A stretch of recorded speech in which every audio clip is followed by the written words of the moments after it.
Holy Earth. On July 14th, in 1789, Parisian revolutionaries and mutinous troops stormed and dismantled the Bastille, a royal fortress and prison that had come to symbolize the tyranny of the Bourbon monarchs. This dramatic action signaled the beginning of the French Revolution, a decade of political turmoil and terror in which King Louis XVI was overthrown and tens of thousands of people, including the king and his wife, Marie Antoinette, were executed.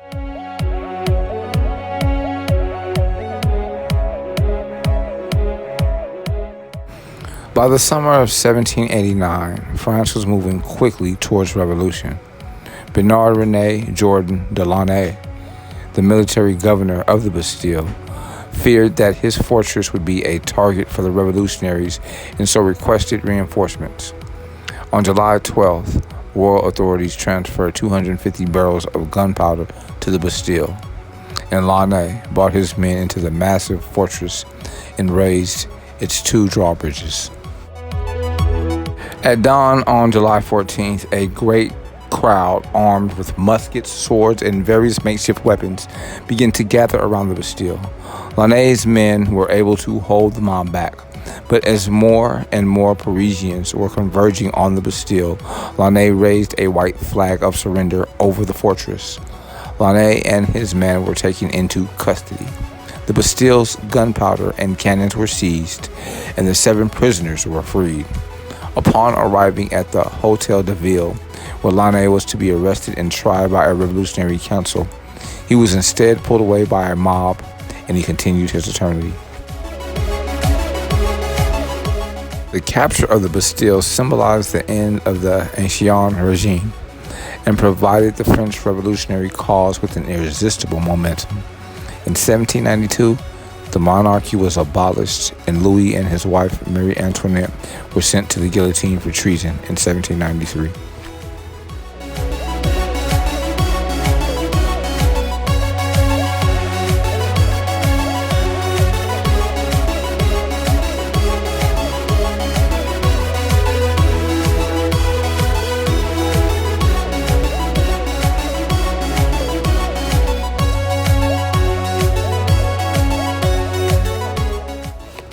On July 14th in 1798, one of the most egregious breaches of the U.S. Constitution in history becomes federal law when Congress passes the Sedition Act, endangering liberty in the fragile new nation. While the United States engaged in naval hostilities with revolutionary France, known as the Quasi-War, Alexander Hamilton and the Congressional Federalists took advantage of the public's wartime fears and drafted and passed the Alien and Sedition Acts without first consulting with President John Adams.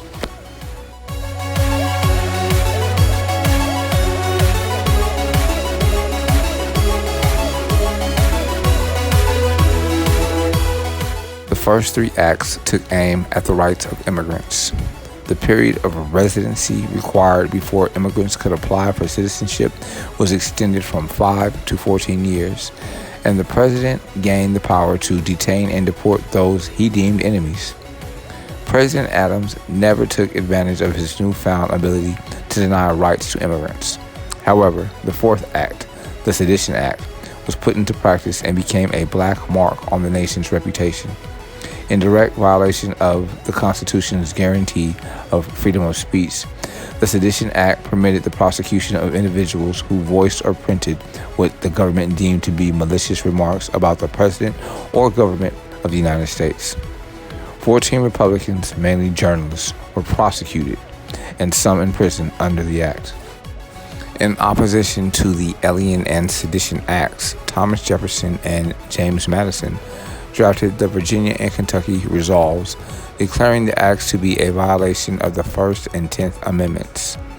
President Adams, appalled at where Hamilton and the Congressional Federalists were leading the country under the guise of wartime crisis, tried to end the undeclared war with France to undercut their efforts.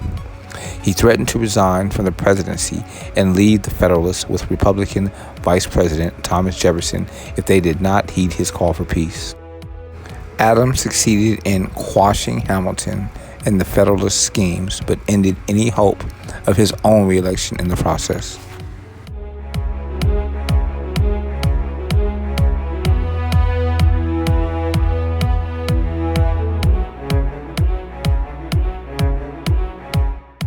On July 14th in 1968, Atlanta Braves slugger Henry Hank Aaron hits the 500th home run of his career in a 4-2 win over the San Francisco Giants. Henry Aaron was born February the 5th in 1934 in Mobile, Alabama.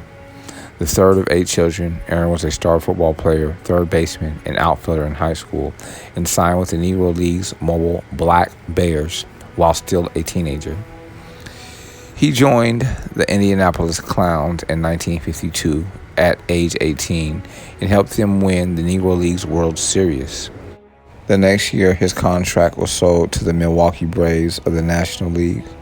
On April 13th in 1954, Aaron became the last former Negro League player to make his debut in the major leagues.